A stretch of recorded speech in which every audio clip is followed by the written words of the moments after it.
لک فکر پر خپل وکي وکي ځان ناس سوچ وکاو الله گواه دی سوچ وکاو خپل پدې نوجوان نسل باندې پدې مې نظر وغورځاو ځان سره سوچ کاو یو تصور می جوړ کو تصور می کاو مال چې گویا کې زه نبی ته خطاب کوم چې یا رسول الله ستا روحاني بچي ستا روحاني اولاد هغه خو قبول نکړي هغه تو غرزولي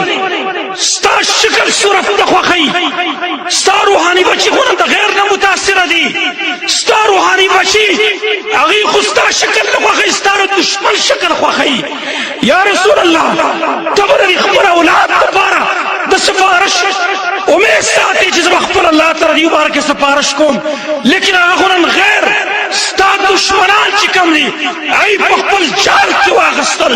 هغه په خپل گرفت کې اغستل دي یا رسول الله تر خپل روحاني بچو خبر نه چې هغه ستا رسول الله سره کبه نو به وکړي هغه خو ستا سنت تار کړو هغه خو ستا په سنت باندې مسخري وکړي ډېر زیات افسوس تر راغی چې نن یا رسول الله ستا شکل خو ډېر خسته شکل و ستا بچي نن ستا شکل ولې نه خوښوي نن اګریس خبیث هندو خبیث زناکار دغه شکل ولې ستا د نسل ستا بچي خوښوي ستا روحاني بچي خوښوي